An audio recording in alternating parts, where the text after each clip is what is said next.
Hello, welcome to the third attempt at recording my video vlog and doing something useful. So today we're going to see what we got so far. So let me just show you the current working game. So yeah, here when the two rectangles collide, I changed the color of the rectangle, so we got collisions, we got user input, and that's tiring, so I'll stop. And yeah, let's see the code. There are quite a lot of new classes, uh, which turned out the same as the previous project, unfortunately. But I like it that way because the classes are really tiny. So they have mostly like one method.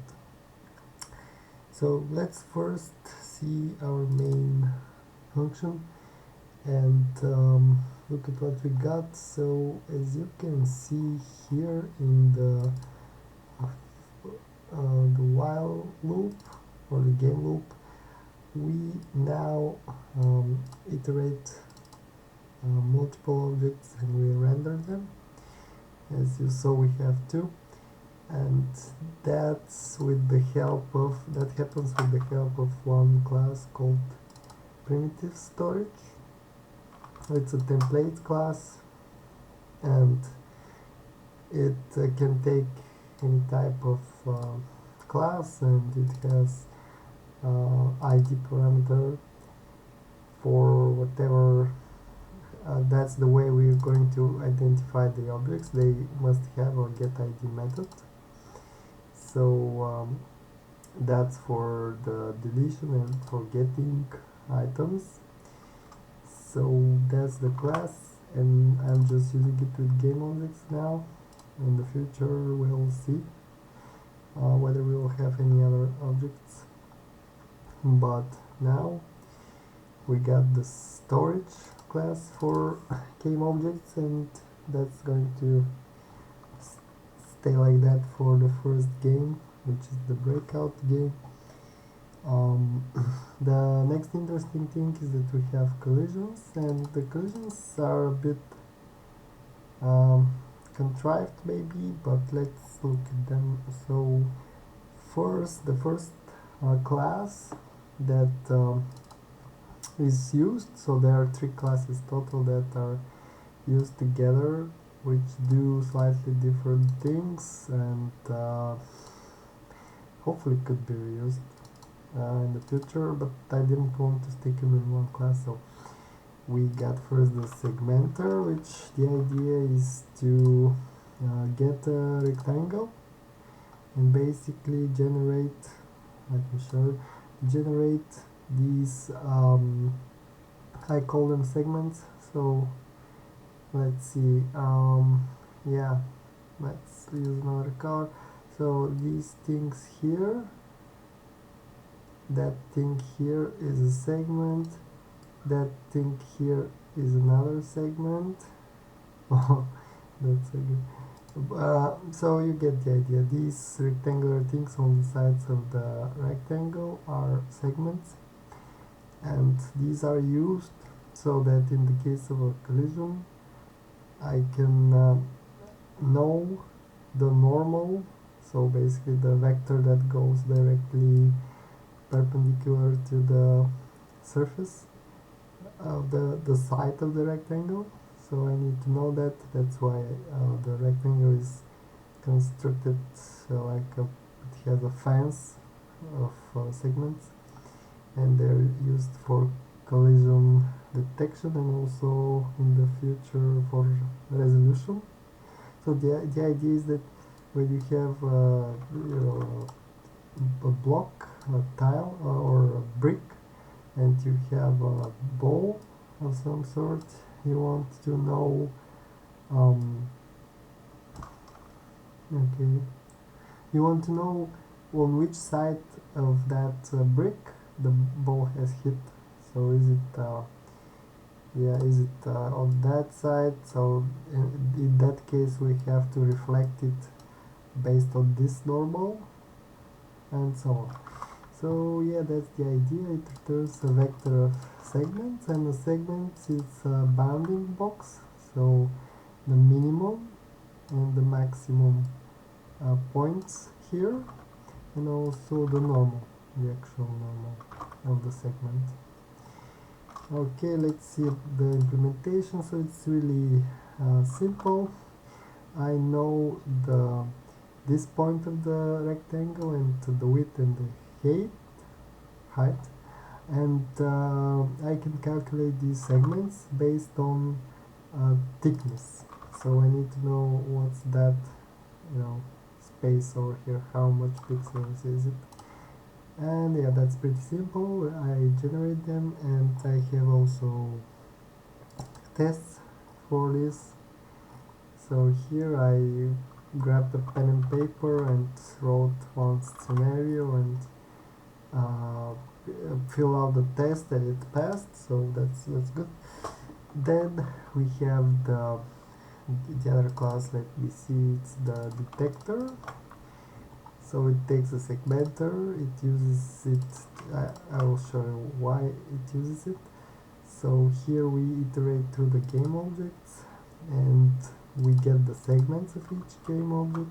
So here we get the segments, and then we check for intersections between the segments of these rectangles, and we at the end we get a vector of collision data, which is collision data is the idea of one of the game objects, the idea of the other, and the normal at the hit point. So the normal is a smooth normal, meaning that if a box collides with the edge with these two segments, we will average the normal so that it points like diagonally here, so that the rectangle can, ricochet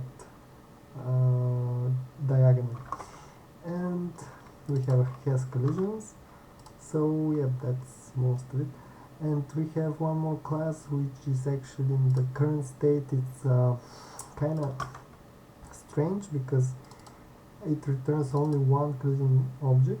The idea is to get all these segments that are hitting each other, and to get a smooth normal for these. But the problem with this class now is that it can resolve only the collisions between two rectangles. So if we can only have two rectangles hitting each other or having intersection at any point in time, which for the breakout game is great, but in the future I'll have to rewrite this so that it returns a vector, and it will be a big refactoring.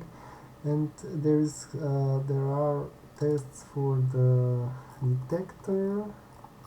Again, with pen and paper, I wrote some things and then filled out the data and the aggregator, which will be different in the future. Okay, so let's see in the rectangle class, or in the bounding box class. So we have the method for intersecting bounding boxes, which is really simple. If you get a pen and paper and just draw like a coordinate system, and then draw the boxes which are going to either collide or not, then you can basically take the projections of these boxes onto the x-axis and check whether they intersect, which is easy. These are just segments. And here you can do the same for the y-axis, and if they intersected, if they both intersect, then the boxes themselves intersect. So yeah, that's a pretty cool algorithm, and it's pretty lightweight. So let's see. And else we have the limiting of the frame rate logic. So here there is a class called timer. It basically, when you call it, it takes now, and when you call it again, it will take the current time again, and it will in let me see. So it will at the first time it will store now, and at the second time you can basically get the difference. So we have now an elapsed last call, which is a bad name actually. So I have to change that. It has to be something like before. And basically you have these two fields, and you can get the duration between them. Sorry about the bad explanation, but I haven't written this class, and I regret that I haven't because the names are shitty. So yeah, it just calculates the time elapsed between here at the start of the loop and here after the processing, and we have to basically, we have a variable for the so we have the frame rate. We want every that much milliseconds to our frame. We want our frame to last this much milliseconds, so we divide the number of milliseconds in a second by the frame rate we want, and we get something like, 50, in this case 50 milliseconds. And that means that if this code here has taken let's say 40 milliseconds, we want to sleep for 10 more, so that we get a constant frame rate.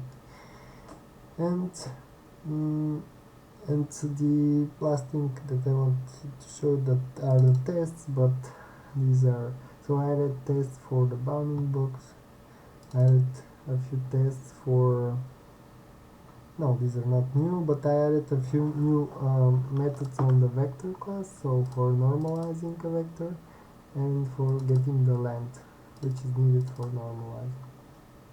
So yeah. Well, that's about it. So up next I will create the game engine class and set up everything there, so we can get most of the code here in main. We can get it like properly how it's going to be in the final like game engine, and we can then extend that class and have some hooks for the collisions so that we can act on them. And yeah, that's about it. Yeah, see you next time.